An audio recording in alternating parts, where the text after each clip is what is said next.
I've lived on that stretch of land outside Amarillo. Well, not Amarillo anymore. Let's just call it Dry Creek. For almost 20 years now. And out here people usually understand one simple rule. You respect another man's fence line. Because once you start messing with land, you're not arguing about dirt anymore. You're arguing about pride, history, inheritance, identity. All the things folks from the city never seem to understand until it costs them a fortune. Now my place isn't some postcard ranch with luxury horses and wedding venues. It's just 40 acres of hard Texas ground, a weather-beaten equipment shed, a few head of cattle, and enough peace and quiet to make a man feel human again after the world beats on him all week. I liked it that way. Then the Whitakers moved in next door. And let me tell you something about people who move from gated communities into the countryside. They always arrive acting like they escaped society. But about 6 months later, they start trying to turn the country into the exact suburb they supposedly hated. The old farmhouse next door had belonged to a widower named Earl, sweetest old man you'd ever meet. But after he passed, his kids sold the property to the Whitakers for some ridiculous amount of money. First thing they did was bulldoze the farmhouse. Didn't renovate it, didn't preserve it, flattened it like it offended them personally. Then came the construction crews. For 8 straight months, I listened to nail guns, concrete trucks, landscapers, pool installers. Hell, at one point they even had imported palm trees delivered like they thought they were building a resort in Scottsdale instead of the Texas Panhandle. And when the house was finally done, it looked like a giant glass cube dropped into cattle country by aliens. Massive windows, white stone walls, infinity pool, outdoor kitchen, mood lighting. The kind of place where nobody ever actually relaxes because they're too busy making sure everyone else notices how expensive everything is. At first, though, I tried being neighborly. I really did. I lent Mr. Whitaker my tractor one afternoon after his fancy side-by-side got stuck in a drainage ditch. Pointed them toward the feed supply store in town. Even warned them coyotes would come after those tiny designer dogs they kept letting roam loose at night. They smiled, thanked me, acted polite enough. But after a while, little things started happening. Their grandkids tore through my pasture on ATVs like it was public land. One of their labradoodles chased my cattle so badly one morning I found a calf limping near the creek bed. They'd host parties out by the pool blasting music half the night, and every single time I brought something up, I got the same rich people smile, the kind where they nod while silently deciding you're beneath them. But the moment I realized these people weren't just inconsiderate, they were entitled, came early one Tuesday morning. I was riding my fence line checking posts after a windstorm when I noticed fresh cedar panels running across the far end of my pasture. Brand new fence. Tall. Polished. Decorative black steel brackets. Looked expensive as hell. Problem was, it wasn't sitting on the property line. Not even close. I climbed off the ATV and just stared at it for a second because my brain honestly refused to process the audacity.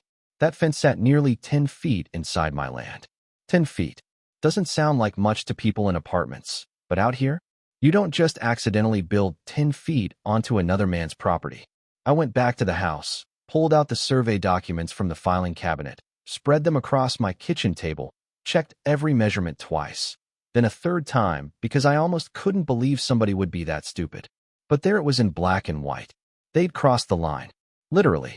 So that evening I walked over there, survey papers rolled under my arm, trying my hardest to handle it civilly, because once neighbor disputes turn ugly, they stay ugly.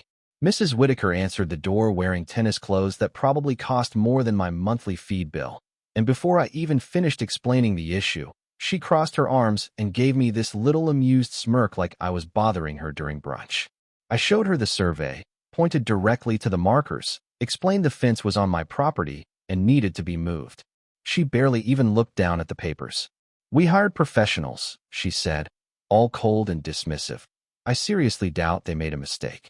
And honestly, it's not like you were using that strip anyway. Man, I can still remember the way she said that. Like land only belongs to somebody if it's profitable enough for her standards. Like ownership itself was negotiable. Right then I realized this wasn't a misunderstanding. This was a power move. They assumed because I was some dusty rancher in old boots, I'd roll over and let them take what they wanted.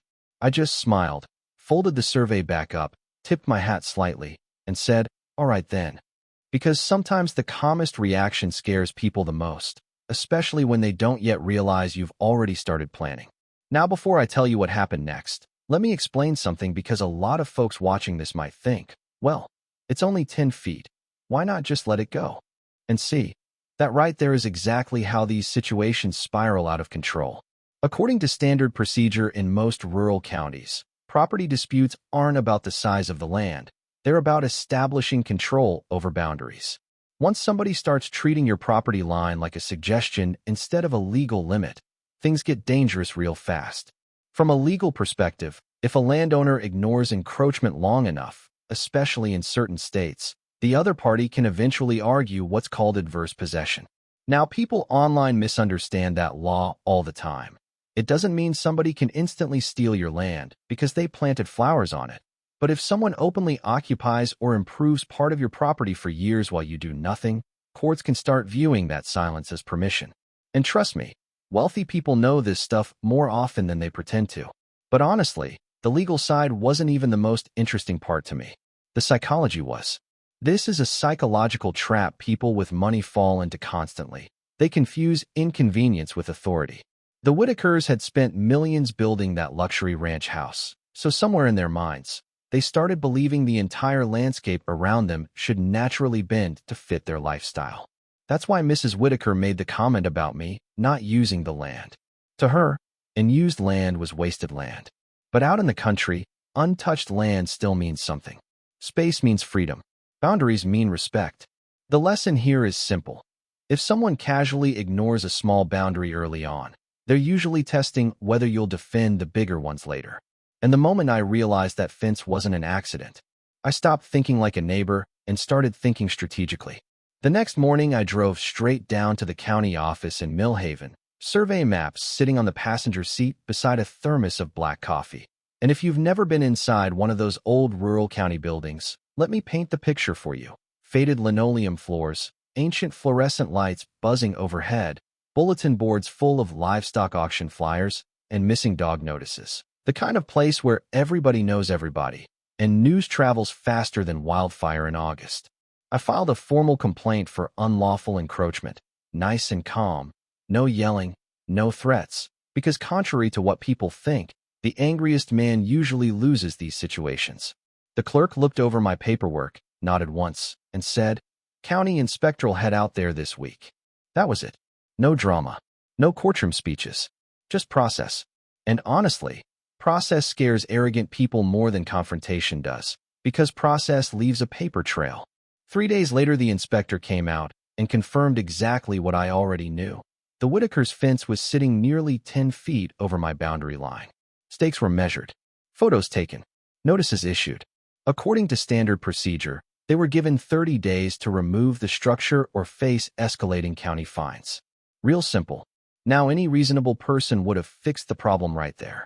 Eat the embarrassment, move the fence, apologize, move on with life.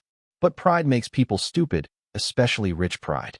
Instead of correcting the issue, the Whitakers doubled down. They acted offended. Mr. Whitaker actually drove over to my place in his spotless black Range Rover and tried talking to me like I was some difficult employee refusing instructions. "Harold," he said.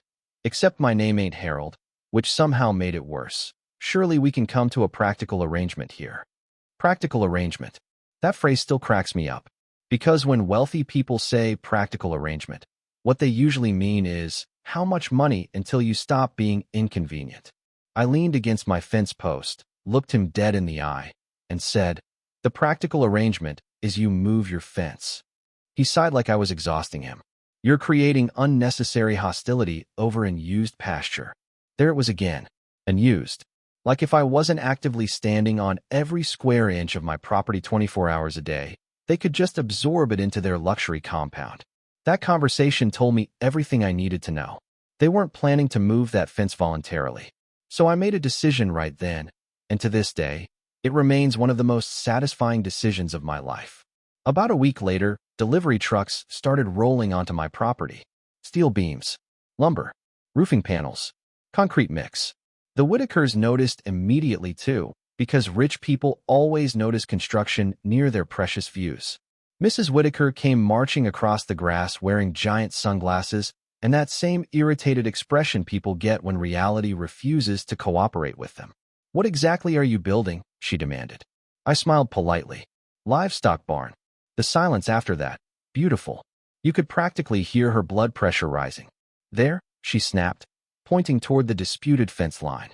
"Yep," I said. "Right there." Now here's the important detail. I didn't build some tiny little storage shed out of spite. No, sir. I built a full-sized working cattle barn, steel roof, heavy timber framing, proper ventilation, feed storage, the whole thing. Completely legal. Fully permitted. Every inch approved by county code before construction even began. From a legal perspective, I wasn't retaliating. I was improving my own property within my rights as a landowner. And placement mattered. Oh, placement mattered a whole lot. I positioned the barn running parallel along the property line, with the rear wall sitting just feet away from their expensive cedar fence.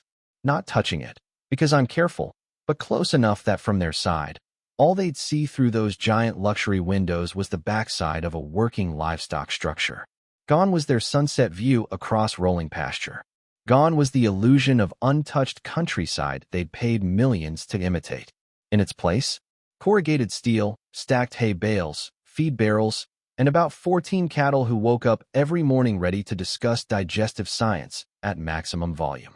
And listen, country people understand something city folks don't. Farms have smells. Real smells. Hay, dirt, feed, livestock. Nothing unnatural about it. But when you build a glass mansion expecting the countryside to function like a golf resort, reality hits hard.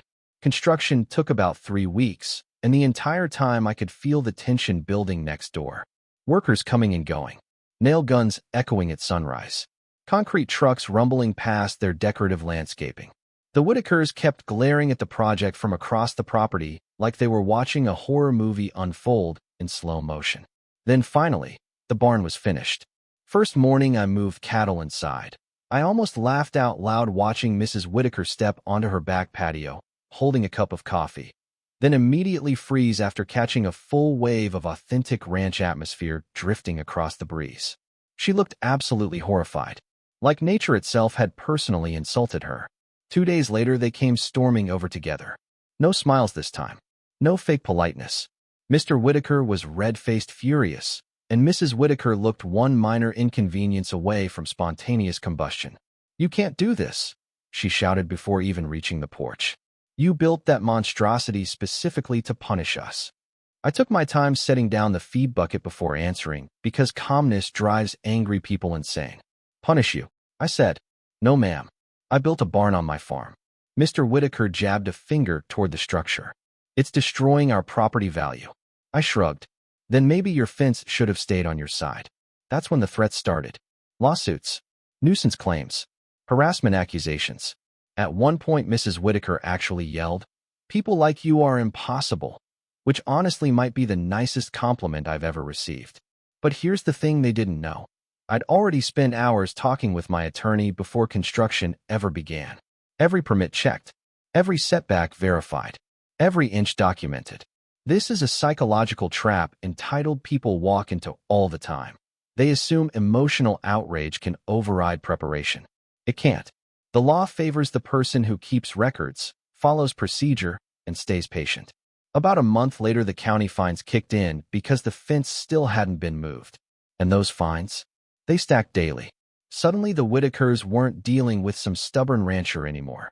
They were dealing with official enforcement. Eventually, the county court ordered the encroaching fence removed entirely. And this was where things became truly glorious. Because by then my barn boxed in most of the structure from my side. The workers they hired couldn't simply tear the fence down with machinery anymore. Nope.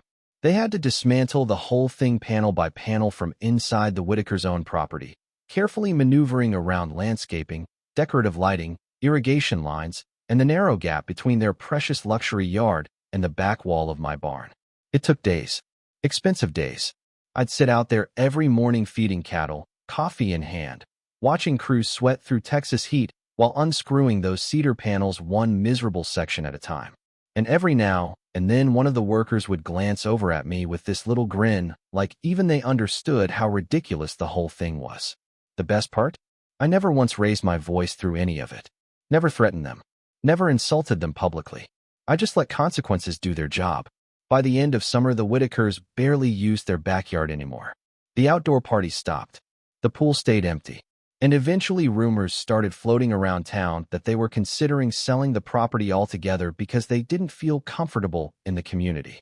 Which is a funny way of saying they discovered rural Texas doesn't operate like an HOA board meeting where money automatically wins arguments. Last time I saw Mr. Whitaker, he looked 10 years older than when he moved in.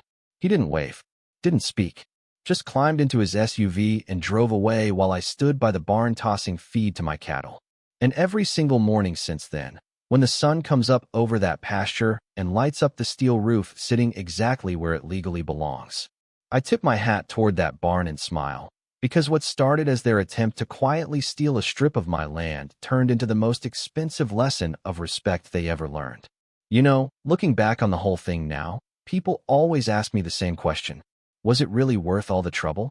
And honestly, yeah, absolutely. But probably not for the reason most folks think. It wasn't about revenge, not completely anyway. It was about drawing a line the second somebody decided your kindness meant weakness. Because that's how these situations start, not with giant dramatic battles, but with tiny tests. A dog running loose, kids cutting across your land, somebody casually dismissing your concerns with a smile.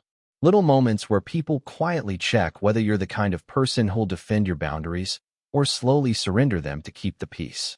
And the truth is, keeping the peace only works when both sides actually respect it. From a legal perspective, this whole mess could have gone very differently if I'd ignored the problem.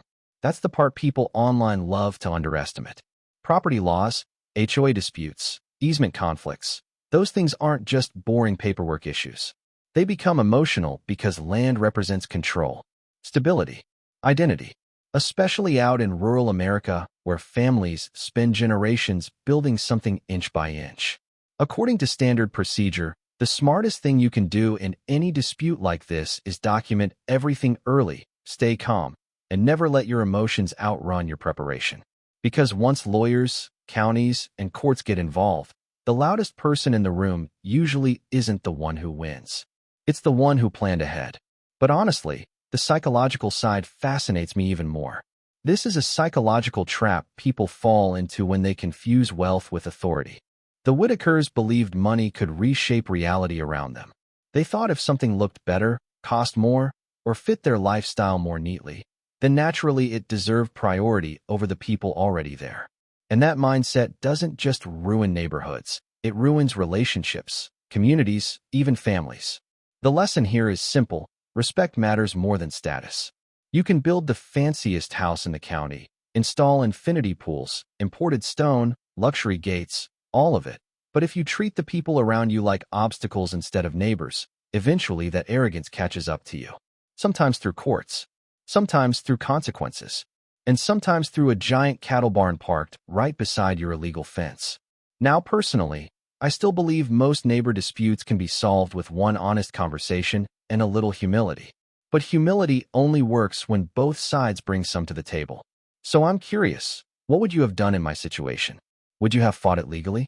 Try to compromise? Or maybe come up with something even pettier than I did? Let me know down in the comments, because trust me, out here in Texas, this ain't even the craziest property line story I've heard.